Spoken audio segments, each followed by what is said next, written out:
Mr. Montgomery, on behalf of management, we request that your family finds another venue for your holiday festivities next year. Gee, I can't imagine why.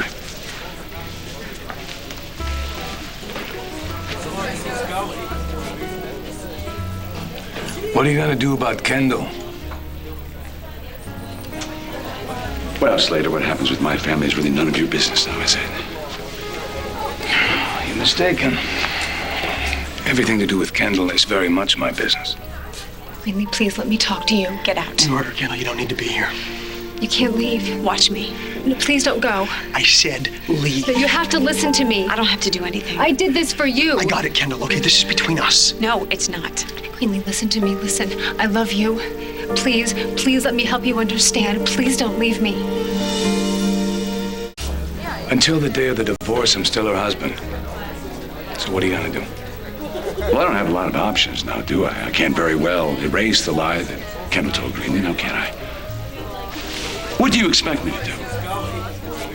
I expect you to realize what an amazing woman your stepdaughter really is. But you and Erica, you're so busy meddling in the girls' lives, I think you missed who they are to each other. I understand very well what their relationship is. And the solid ground on which it's based. Yeah, but you don't know why Kendall did what she did. She did this for her friend, for her sister. Maybe you don't know either one of these women very well. And you know why? Because you and Lavery, Erica, all you want to do is blame somebody. Point the finger and try to find the deep, dark motive behind what Kendall did. Make yourselves feel better. Gee, I was just thinking maybe you don't know your wife very well, because when it comes to Ryan Lavery, she has deep, dark feelings, believe me. Well, of course she does, and after all, it's your Kendall, right? Obsessive and selfish. Maybe she did all this just to get back at Greenlee. To get back at Greenlee for all the things that she did to her. What do you think? You know what? No, hang on one second. You and me, we're not that different.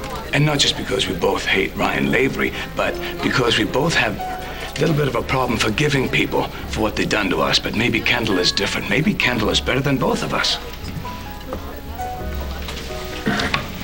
Kendall was there to support Greenlee, like a good friend should be. But that's where it should have stopped.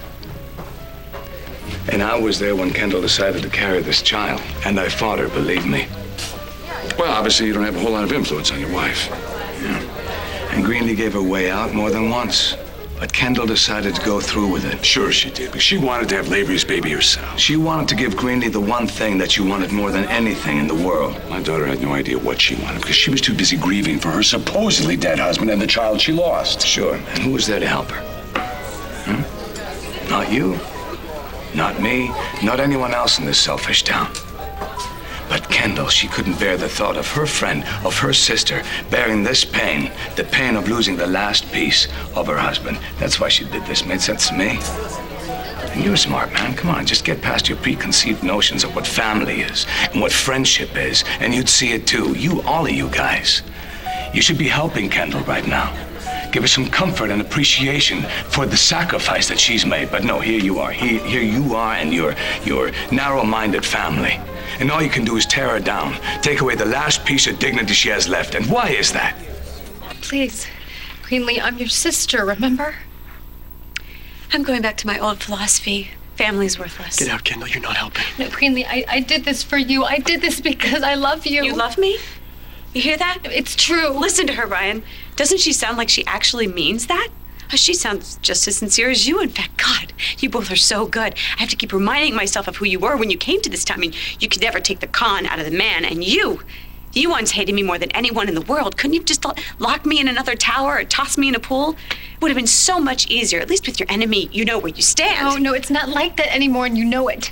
Please, just listen to me. We'll sit down and you can hear me out. Shut up. Kendall, you're making it worse. Worse than what? Faking your own death, bringing the guy who tried to kill me back to town? I can't keep up with what's worse anymore. Hey, listen, I know it'll take some time to understand, but then you'll see. Don't you come near me, and don't you touch me either, both of you. I am done listening. You should have let me die in that fire, because between the two of you, you've killed me. You know, you're not exactly an expert on family. Man, you're right about that. And I'm right about this. Kendall did what she did out of love. She was willing to sacrifice her heart and her body for your daughter. Why didn't she ask her? Why didn't she tell her? At least after the deed was done, tell her something. Because all she wanted to do was take Greenlee's pain away, that's it. That's a deep, dark motive. Yeah, I don't even blame you for not understanding that, because there isn't a single adult in your family that has ever done anything out of pure love. There's always been some selfish reason.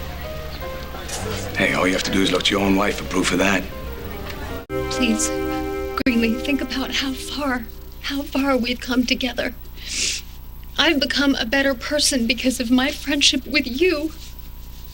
We've changed, both of us, and it's because of you and how much you mean to me. I couldn't just let you curl up and die when Ryan left. You wanted to, but I held you instead. And when I lost my faith in love, I found that faith again in you. I could have just let you die in that fire if I was really, truly such an awful person. If I was the person that I used to be, wouldn't I have just saved myself? Yes, I did things wrong with the baby. But I wouldn't be me if I didn't screw it up somewhere. You think I wouldn't accept this if I could? It's too much. I've been knocked down too hard. I can't get up. Do you remember the night of the blackout when everything went wrong? I found you on the rooftop and you were so lost. You said sometimes you just wanted to close your eyes and give in. You asked for my help. Yes, I know. I should have called you from the clinic. I should have asked you, but all I could think about was how broken you were. All I could think about was how you wanted this baby so badly. All I could think about was you. I mean, could you really take another loss after losing Ryan and losing the baby? Could you take another loss?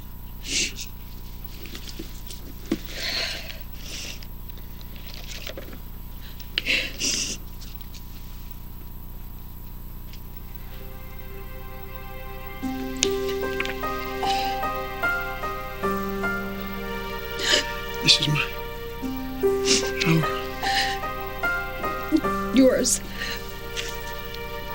Yours and Greenlee's son. That little one was created by someone that you love and someone who loves you. I never thought of him as mine, ever. For probably the first time in my life, this was not about me. From the moment I carried this child inside of me, Greenlee, I did it for you. He was yours, your baby, and he still is. You can hate me. You can hate me all you want, but don't walk out on your son. Don't walk out on a future with Ryan. You both need this little boy more than you know because he's your future now.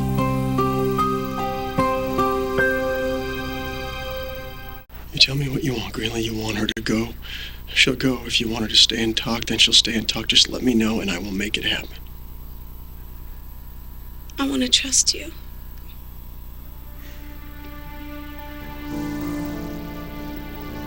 I want to look at you and still love you. I want to know that I can believe in the two of you.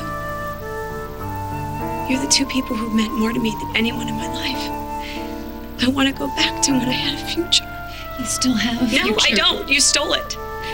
Future should be built on hope. I've given up hope. I've given up trust. I've lost all faith in you and anyone in myself. It's gone. And there's nothing that either one of you can do to bring it back. Look at me. Look at me, damn it. I'm broken. You've broken me. There's so many pieces all around me. I don't know where to start. And I have to fix myself. And I can't stand to look at you or be anywhere near you, and I have to get away from you and you in this apartment and hospitals and babies. I have to get out of here. I have to get away from both of you. Didn't you hear me? I have to go alone. I can help you. Get your hands off of me. You told me you'd give me my choices back and go along with whatever I wanted. Well, this is my choice. Let go of me.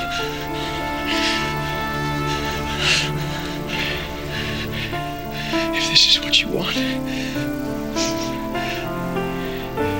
It is.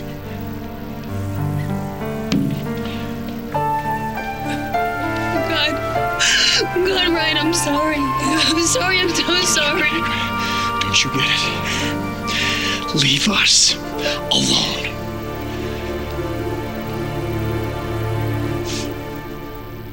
You don't know a thing about my wife or our daughters. And you. The only reason you even got involved with Kendall was to get her name on your casino licenses to keep the money just rolling. Come on. Kendall knew exactly what she was getting into, just as she did when she was helping Greenlee. Why can't you see that? Why don't you save your breath? I'm not gonna write at your date. She can't admit that I'm right. Kendall is better than all of us. You should be taking better care of her. Because Greenlee's not the only one that needs you right now. Oh, let me ask you a question. If you were so concerned about Kendall, why didn't you step up for her? Because I'm not her family. We're getting a divorce, you know that. Yeah, not a moment too soon. I sat there and watched you. All you guys. I didn't jump in because it only would have made things worse. Gee, I can't imagine things being any worse. She didn't want me to defend her. She wanted one of you to do it. How did you miss that? She was standing there, open and exposed, praying that someone, anyone, just a member of her family, as long as it was someone that she loved, would step up and stand by her side.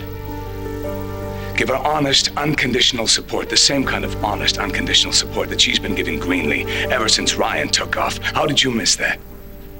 How did you and everybody else miss that? You were just sitting there, no one even flinched. All about Greenlee. Poor, sad, abused, devastated Greenlee. The same Greenlee who would take and take from Kendall until Kendall had nothing left to give but life itself. And she did, Jackson, she did. How did you miss that? Hey, good news. Greenlee's gonna be just fine taking care of herself.